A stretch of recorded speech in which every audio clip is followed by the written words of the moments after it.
70% of all European citizens would prefer to live in a detached single-family house. Varying by nation, between 16 and 68% actually do live in such a single-family home.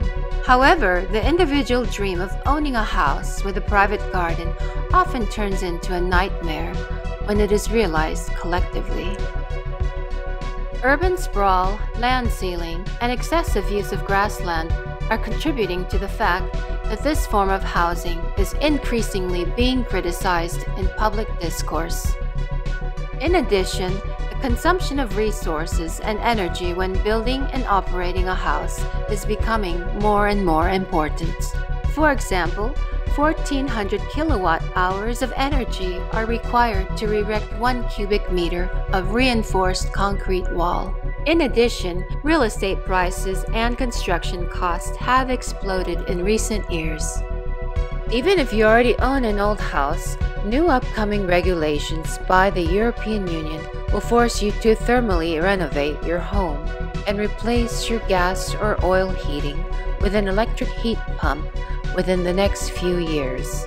If you need a new home for your family, you face unaffordable high real estate prices in the metropolitan areas. If you want to build a new energy-saving house in the countryside, the high legal requirements as well as the enormous inflation in energy and building materials have driven up the construction cost enormously. So what should the future of living look like? Will we all be squeezed into tiny homes to reduce the ecological footprint? Will young families simply not be able to afford anything else?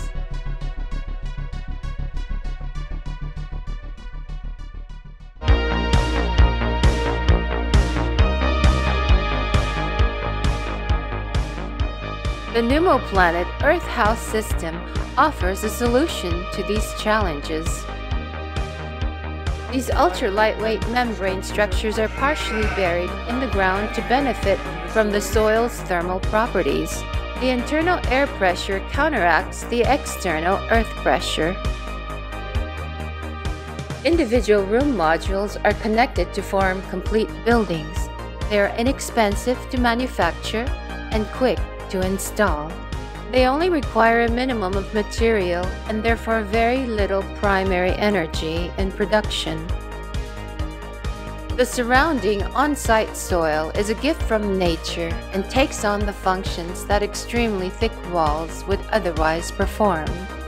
It not only serves as thermal insulation, but also as a heat store.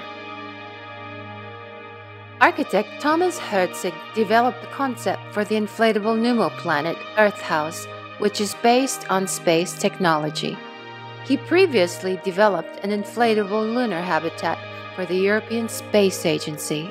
The low weight and transport volume of inflatable structures is a huge advantage when transporting them to the moon, and they almost set themselves up by inflation in a short time.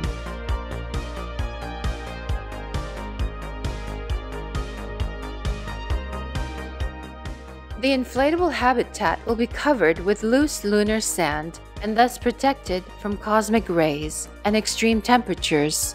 What works well under the harsh conditions on the moon is all the easier on Earth. Deep underground, the annual temperature fluctuations are much smaller than the outside air temperature. In addition, the maximum and the minimum temperature occur with a time shift. Earth houses take advantage of this to provide a moderate temperature inside throughout the year, saving a significant amount of energy that would otherwise be needed for heating or cooling. For this reason, people in many cultures have built dwellings underground for thousands of years, be it to find protection from the heat in hot regions or protection from the cold in places like Iceland. However, building earth-sheltered houses requires more construction effort for load-bearing walls and ceilings, since they have to withstand high earth pressure and must be waterproofed as well. Inflatable structures, on the other hand, require minimum building materials. They are prefabricated, easy to transport, and inherently waterproof. However, they offer little protection against cold or heat. The modular pneumoplanet system combines the advantages of these two construction methods by burying an inflatable structure largely into the ground. The internal air pressure counters the external earth pressure. Additionally, in the summer, we capture excess heat through windows and store it in the soil for the cold season. The space between the inflatable building and the excavation pit is filled layer by layer with the existing material surrounding it. In the area directly adjacent to the inflatable building, the filling material includes soil and sand along with 2% cement by volume. At 2%, the cement content is still low enough for the soil to act as a substrate layer for plants. This stabilizes the soil, preventing it from sliding, even if the pneumatic structure were to lose its air pressure and collapse due to a technical failure. The double-curved shell form provides exceptional stability, requiring only a relatively thin layer of soil, reinforced with cement. The soil retains its shape even without pneumatic counterpressure, and the pneumatic construction can be inflated again after a collapse without suffering damage. To prevent the inflatable structures from losing pressure, several redundant measures are in place. 2 independent air pumps are installed, each capable of independently supplying sufficient air. The power for the air pumps comes not only from the electrical grid, but also from a battery charged with solar energy. In the unlikely event that both the power grid and the battery fail, a diesel generator will kick in to provide emergency power. The building shell consists of 2 membrane layers, so if one layer is damaged, the second layer can still maintain the air pressure. Overall, the structure is airtight. Air pressure is lost when entering and leaving the building through the airlock, and also through ventilation, where the air pump replaces exhaust with fresh air. The fresh air and exhaust air are drawn and expelled through long underground ducts, allowing the exhaust air to release excess heat to the soil, and the fresh air to be preheated in winter and cooled in the summer. Sun rays enter the indoor space through the windows, where they are converted into heat when they hit the surface of the floor and walls. The excessive heat is absorbed by the surrounding soil, so the inner temperature never exceeds 28 degrees Celsius. This way, the soil around the building is slowly warmed up to 22 degrees until September. The huge thermal mass of the soil can store enough heat energy over the winter and keeps the indoor temperature on a decent level in summer.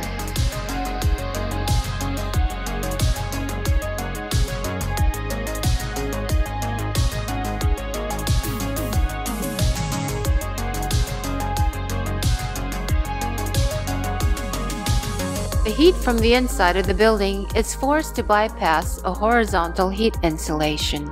Therefore, it has to go a very long way through the soil until it reaches the cold air outside. Heat can only directly transmit into the deeper zones of the soil, and this soil is much warmer than the cold outdoor air. The warm soil functions as another insulation layer and helps the layers closer to the building to store the heat over a longer period of time. The heat gains, heat losses, and heat storage were carefully calculated. In the annual diagram curves, we can see the solar gains through the windows, the internal gains from electrical devices and people, heat losses through building ventilation, and transmission losses through the ground and the air. This results in the various annual temperature diagram curves. The average daytime and nighttime temperatures of the outdoor air range between -1 degree to 22 degrees Celsius. The Earth's temperature at a depth of 400 centimeters, on the other hand, only fluctuates between a low of 8.5 degrees in April and 12 degrees in October. This creates a temperature balance, and with the help of solar gains, the indoor temperature remains within a range of 20 to 24 degrees Celsius throughout the year.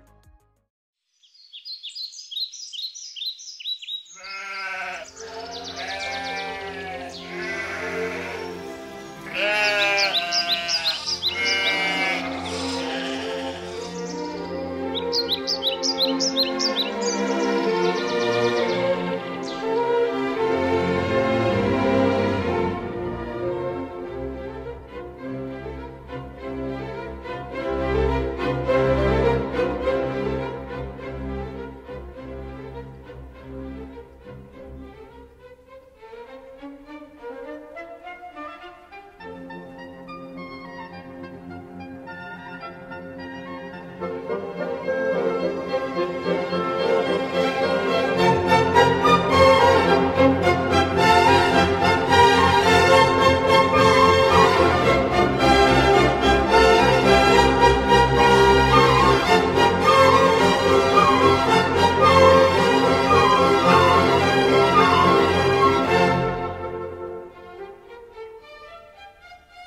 The smallest module is a simple sphere flattened at the bottom. Its double-layered outer shell is in turn divided into a grid consisting of triangular soft inflated cushions. The inner surface of the triangular cushions is made of comfortable textile material. They can also be transparent and serve as windows. Modular doorways can be attached at a total of 12 positions within the triangular grid. Thus, the room modules can be arranged in a honeycomb formation with constant intervals between each other. By intersecting 2, 3, 4, or 6 spherical modules along the triangular grid, we create further larger types of room modules. They are arranged together to form complete buildings in a variety of different possible floor plan types.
Hello and welcome.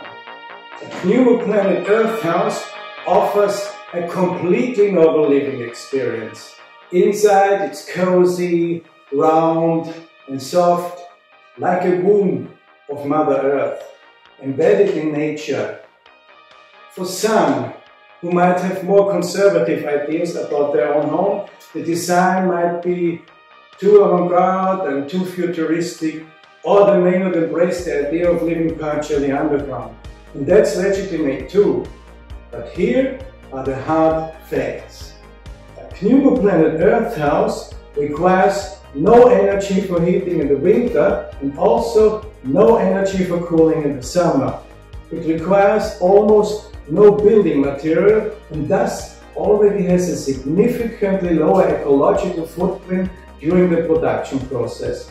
With this construction method, we save 1,700 kilowatt-hours of primary energy per square meter compared to a building made of bricks and concrete, or 170,000 kilowatt-hours for a 100 square meter home. With this amount of energy, you could drive an electric car for 1 million kilometers. Almost no green space is consumed. The building blends into the nature. Those parts that protrude from the ground are either overgrown with climbing plants, or equipped with solar cells, or they function as a soft, weather-resistant garden furniture.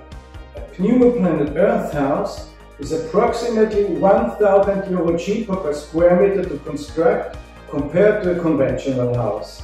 If you want to know how I get to my claimed numbers, just send me an email and I will send you our catalog that includes all the calculation sheets. You find all the contact data in the text below this video. We will soon build a prototype and I'm in search of competent partners and investors. This project can solve the problems that humankind and nature are facing today and will be more confronted with in the future. If you have the right skills or the capital and motivation, we invite you to cooperate with us and bring this project to reality.